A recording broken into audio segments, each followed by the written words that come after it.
Magagawa naman po ako ng egg sandwich. Ito po ay side ng gagawin namin 25 kilos ng noodles pancit. At ito po ang ginawa kong egg sandwich. Consists of 30 eggs with mayonnaise, salt, and pepper only. Ito po ang aking tinapay na papalamanan ng egg sandwich. Egg spread.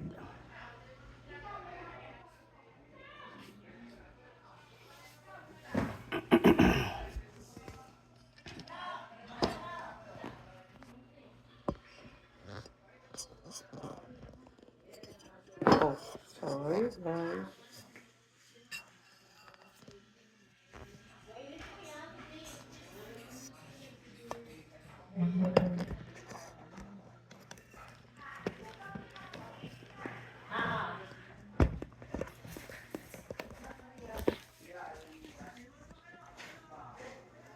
Hello. Hi.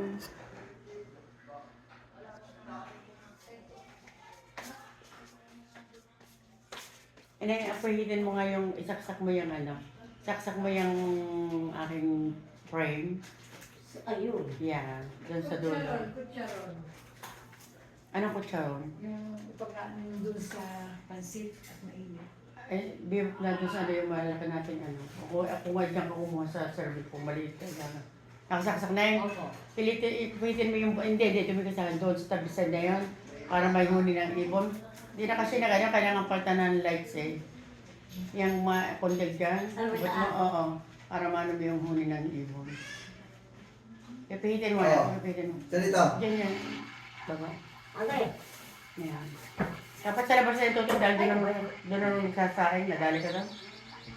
Kaya lang, ang wala niya Totoy, papalitan niya ng bulb. Kaya hindi na siya nagre-reflect ng parang yung content yung mga Lagayan. Oo, maagos. Pero mahal, pero naago. Hindi na nga, maagos ba? Oh. Hindi na kasi nga kailangan yung lights, kailangan palitan ng lights. Hello, BFF. You have next word. Ano? So, I'm starting to make egg sandwich.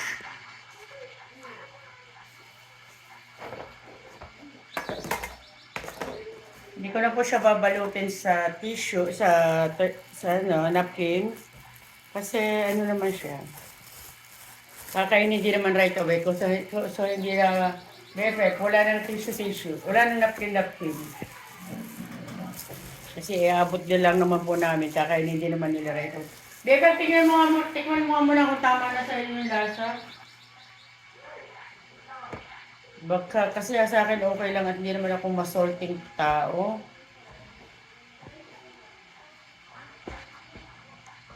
Ito po yung aking mayonnaise at saka ano ay 30 pieces of egg po siya. May stirwal ka. Yan,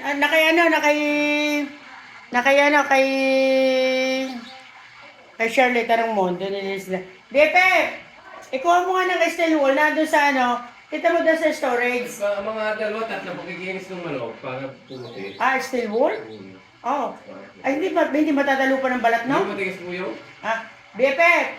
Doon dyan sa storage, may apat yung transparent na ano, na mga bag, na box. So, nandiyan yung mga nasa kaitasan. Tutoy ka nga kumuha. Dahil baka hindi abot ni BFF, nasa kaitasan doon sa storage. Basta doon sa kadulo-dulunan, pumasok ko doon sa storage sa pinakataas. May apat na boxes na transparent na doon mga steel wool. Ay, lahat daw ang luna mo. Ano Luna? Kagabi hindi abot ko sa iyo, nasa katin mo sa likod ng pinto. Hindi, yung blue yun huwag daw yun eh. Kailangan daw yung tatlo ganyan. Oo, yung isang sako, yung sa Yung pang sako. Nasaan ka? Di kayo niabot ko nga siya kagabi. Ay, hindi, ayun na nga yun. Hindi, dalawa lang yan eh. Tinan mo doon sa likod nga ng pinto. Bebe, tinan mo nga kung may tarp pa di yan. Ganyan din yung kalakad. Yan lang. Parang wala na doon sa storage. Si Nalinlen may... Utoy, kung kailangan mo ng malaking tarp, si Linden meron. Si Nalinlen pinapahiram din yung tarp nila, kaya lang napakahaba noon. Yung tarp talaga yung kayang, yung parang ano, si Lilyang may pinakamahaba. Lay! Ay, kayo pinatahiran mo na naman.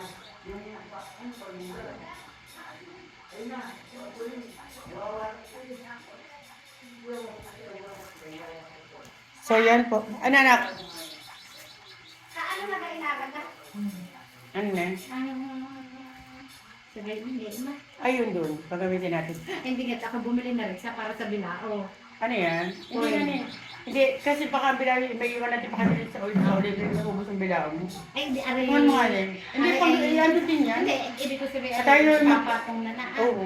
Sa ano, tapos pang ano na rin tayo. Parang ganun. Kuhan mo nga din. Kung ano pang Yan, po. magagamit naman ng buto.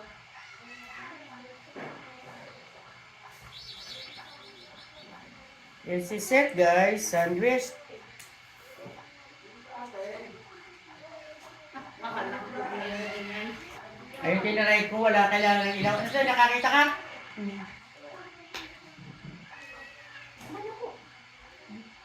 Okay na? Ano pa yung pinagkakabisihan niyo doon? Sumunod kay Busy. Tapos na po, mamaya ko ibabalik yun. Ay, hindi ko naman kailangan sa titid ko. Pinalinis ko na kay G, yung taas. Kasi yung tinanggalan ko doon ng ano, yung lutuan na dadalhin ko doon sa apartment, ay minog ko, ay nung ano yan, dumi ng likod. Para mga bintana, kaya nga tagal linisin, dami yung ipot. Yung nga? Bibili muna ako ng Netalinat para yung pang, Parang ano, para lumayo ang mga ibon. Nakakiragtar ay talagang parang tawag yan, Catalina nga. Ang tawag. Neptalina. Ipis, Neptalina. oo. Yung mabaho yun. Ay, gagayatin niyo pa. Hindi na. Wala na. May tigka tatlo o dalawa yung isang bahay. Ipapamigay niyo ko din yan. Oo. Hindi na po. Babalutin pa. Hindi na. Ba? Kakainin din naman eh. Daksi pa yung ano. Tissue. Paper towel. Hindi ako isa. Diba? Sa ng paper towel eh. Hindi sila mahihirapan pa pagbubuk pagka ano. Kahit na dirito kain na. Oo. Nandun na yung bigas ka. Ihalo natin yung luma para Mag-ano. mag-mix yung bigas at yung lambo. Sabi, Tara na, hoy! Hindi ka pidibiso. Jesus yan. Nina, gusto mo tinapay? Ano na? Bebe, gusto mo tinapay sa kam? Jesus! Papabless natin, bebe. O, nina. Gusto mo? Hindi na tita, okay na rin. Ano bigay man lang. Si Si Raj ka kayo umuwi. Opo! Mm. Ay, nasa ako yun. Nasa Lucena. Inan yung torda para sigurado tayong ano. Oo. Wanang yung aming titulo doon. Ay, ang pamuwisan ay doon pa nakapangalan sa may Are? dati. Oh. Ay aking ipinalipat na at yun nag-uwis ng January. Mm. Ay doon pala kung sino nag-transfer ng title, ay doon kukunin yung mga records na ang maraming hinihingi. Ay, naku. Ay di, hinanap niya pa yung nag-transfer sa Lucena. Oo, dapat yun ayos agad at napahirap pagkayaan. Tayo, do you like it? Do you want it more? Bebe, do you want it? Do you want? I can give you. Gusto mo nini? No? You don't like it? This is Canadian food. Hindi daw pwede ito. Huwag ka naman gayon. Pwede naman.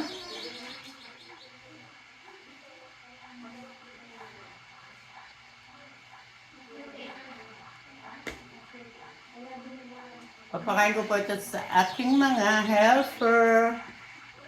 Sa aking mga neighbor.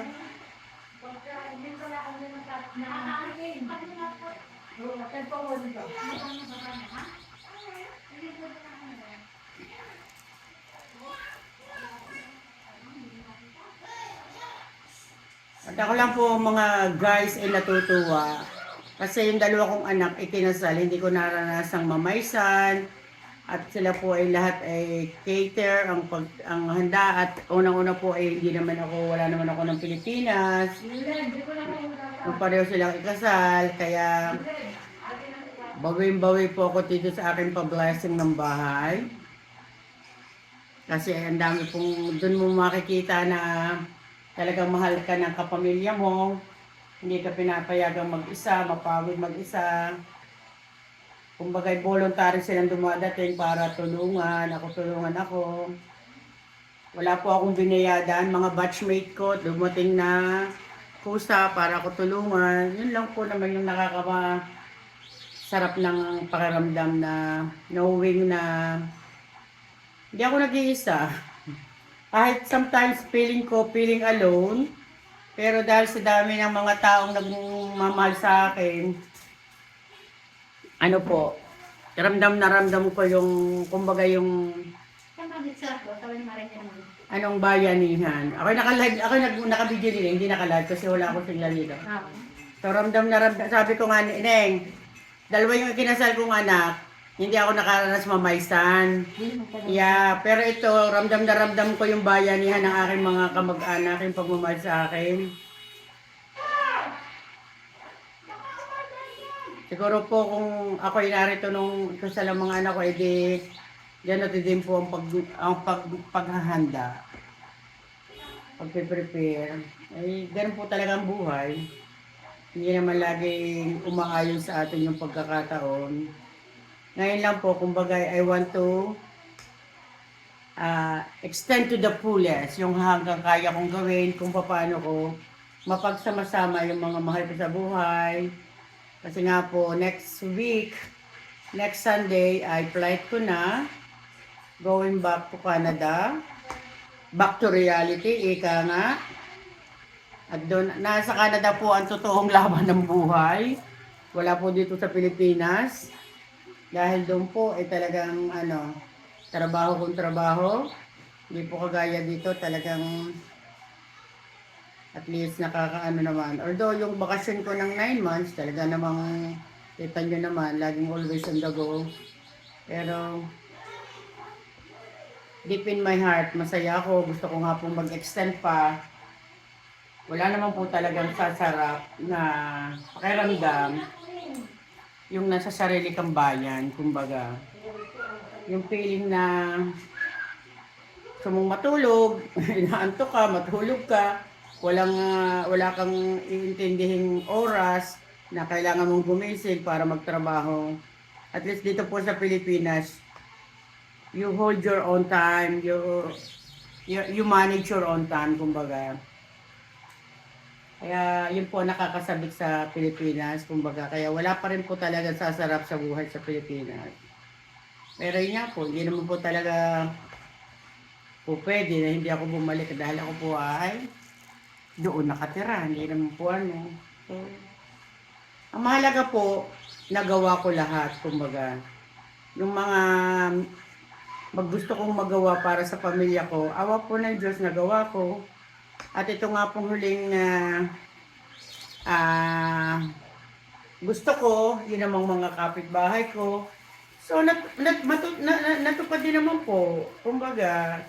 So, doon lang po talagang masaya na ako. Dahil kung ano ba yung pumapasok sa isip ko, ano yung plano ko, nagagawa ko po.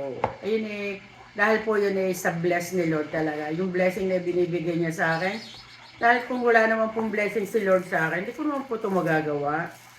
Pero yung kanyang siksik liglig umaapaw na blessing sa akin, na yung po ay hindi naman basta blessing, kumbaga talaga naman pong pinaghirapan ko. Lahat po naman ng kung anong meron ako, talagang dugo at pawis ko.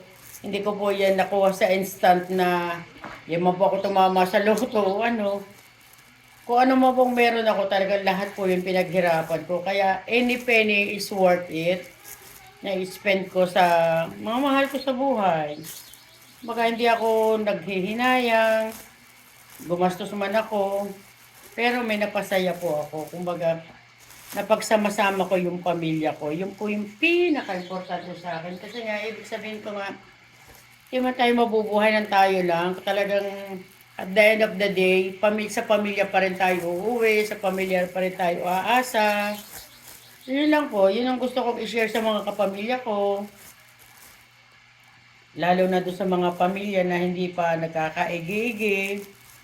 life is too short po. Kumbaga, yung pagpapakumbaba, hindi po yan binibili, hindi inaano. Yan po yung walang bayad. Kaya po yung gawin ng sino man, basta wala lang pong pride sa katawan. Kaya wag po natin pairalin ng pride at talagang para po sumaya lang ang buhay. Yun lang po guys. This is a short video. Share ko lang po sa inyo na ako nagagawa ng chicken and ng egg sandwich for my neighbor. We're distributing everything at 5 p.m. So, that's it guys. Oh my god, this is 15 minutes already. So, I'm just preparing everything. Yan po guys.